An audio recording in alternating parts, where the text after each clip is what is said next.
Welcome to a special observance of Flag Day USA, June 14, 2020.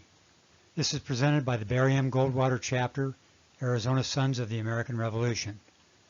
I'm Robert Denny, a compatriot with the Barry Goldwater Chapter, and I welcome you to this special observance and thank you for attending.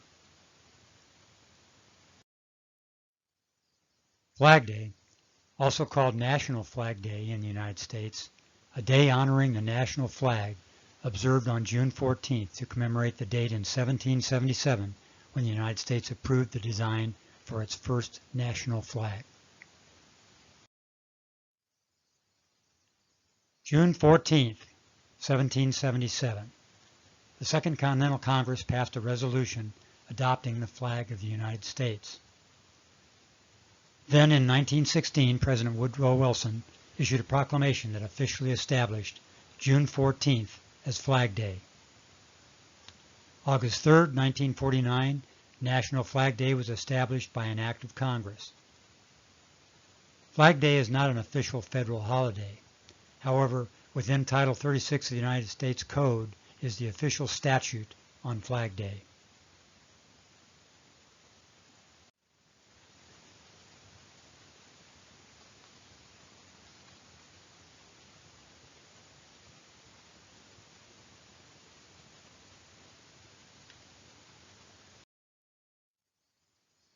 In addition to Flag Day being on June 14th, there's another event that occurred on June 14th, just 2 years before the flag was established, and that was the birth of the U.S. Army. It started with the enlistment of 10 companies of expert riflemen who were authorized by a resolution of the Continental Congress on this date to serve the United Colonies for 1 year. Then on June 3rd, 1784, the oldest regular Army infantry regiment, the 3rd Infantry Regiment, was constituted as the 1st American Regiment. The 3rd Infantry Regiment is the oldest active unit of the U.S. Army, also known as the Old Guard. The 3rd Infantry Regiment, known as the Old Guard, remains active today as America's oldest active Army unit. As a young man, I was privileged to serve as a member of the Old Guard in Fort Myer, Arlington, Virginia. It's a time I'll never forget, but that'll be something we can perhaps discuss at another time. But anyway, happy birthday, U.S. Army. Flag Day was created not to just remember the cloth and fabric and color of the flag itself. The flag of the United States of America symbolizes the unique aspirations, recognition of an individual's God-given, inalienable rights, the right to life, liberty, and the pursuit of happiness, as indicated in the Bill of Rights, all so wonderfully expressed in our Constitution. At times we falter or fail to live up to what our flag, often called Old Glory, represents.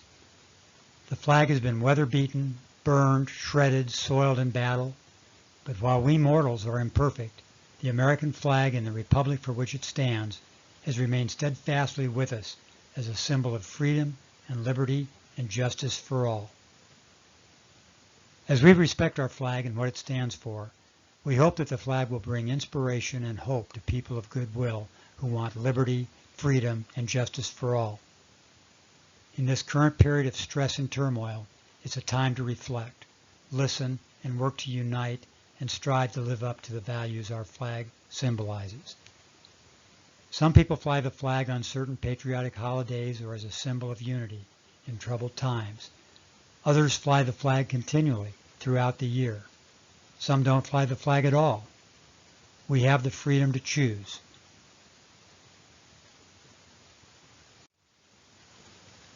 I believe, as compatriots of the Sons of the American Revolution, we have chosen wisely. The Betsy Ross House is a landmark in Philadelphia, purported to be the site where the seamstress and flag maker Betsy Ross lived when she is said to have sewed the first American flag. The origins of the Betsy Ross myth trace back to her relatives, particularly her grandsons William and George Canby, and the celebrations of the centennial of 1876. Evidence for the precise location of the Ross home came from verification produced by several surviving family members at the time, although the best archival evidence indicates the house would have been actually adjacent to the one that still stands today as the Betsy Ross house. Although the house is one of the most visited tourist sites in Philadelphia, the claim that Ross once lived there and that she designed and sewed the first American flag, sometimes called the Betsy Ross flag, are considered false by many historians. The house sits on Arch Street, several blocks from Independence Hall and the Liberty Bell in Pennsylvania. The front part of the building was built around 1740 in the Pennsylvania colonial style, with the stair hall and rear sections added 10 to 20 years later. Had she lived here, Ross would have resided in the house from 1776, the death of her first husband, John Ross, until about 1779. Whether or not Betsy Ross actually sewed the first Stars and Stripes, we do know she was an upholsterer and a skilled artisan, producing flags for the government for over 50 years.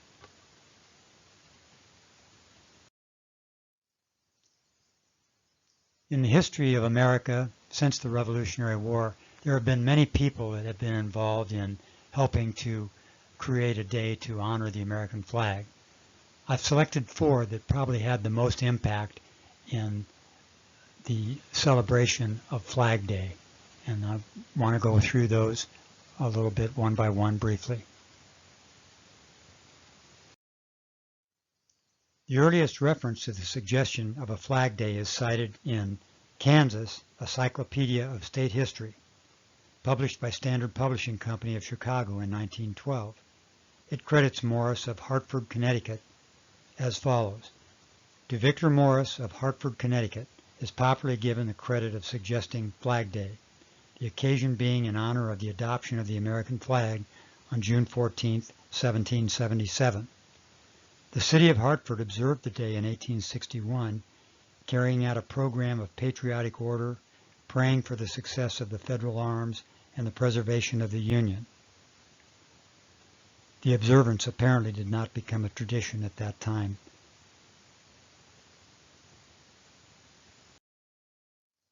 Bernard J. Sigrand.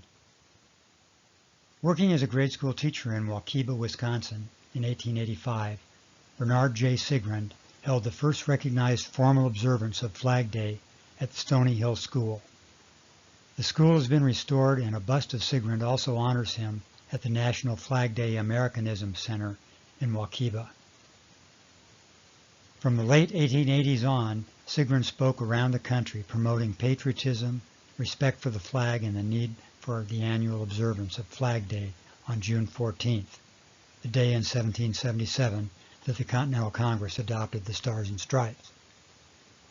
He moved to Chicago to attend dental school, and in June 1886 first publicly proposed an annual observance of the birth of the United States flag in an article titled The 14th of June, published in the Chicago Argus newspaper.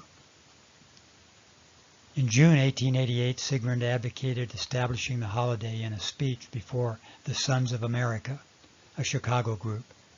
The organization founded a magazine, American Standard, in order to promote reverence for the American emblems. Sigrand was appointed editor-in-chief and wrote articles in the magazine as well as in other magazines and newspapers to promote the holiday.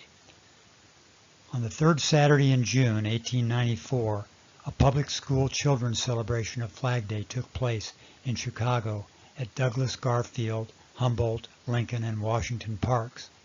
More than 300,000 children participated, and the celebration was repeated the next year. Sigrand became president of the American Flag Day Association and later of the National Flag Day Society, which allowed him to promote his cause with organizational backing. Sigrand once noted he had given 2,188 speeches on patriotism and the flag. Sigrand lived in Batavia, Illinois from 1913 to 1932. He is generally credited with being the father of Flag Day, with the Chicago Tribune noting that he almost single-handedly established the holiday.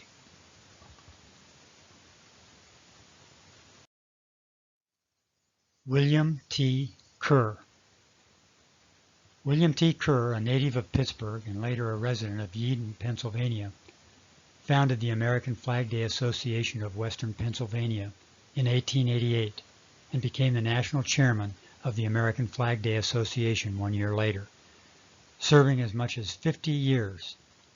He attended President Harry S. Truman's 1949 signing of the Act of Congress that formally established the observance.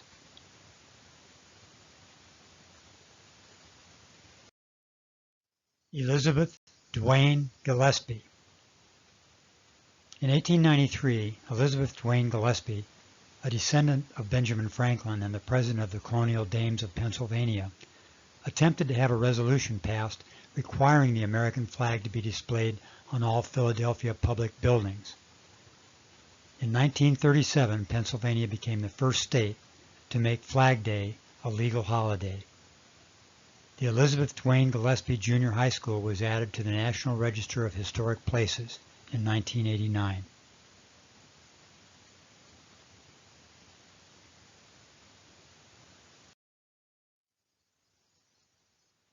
Thank you for attending this special observance. Fellow compatriots, at this time I'd like to recite the Pledge of Allegiance to the flag. I pledge allegiance to the flag of the United States of America and to the republic for which it stands, one nation, under God, indivisible, with liberty and justice for all.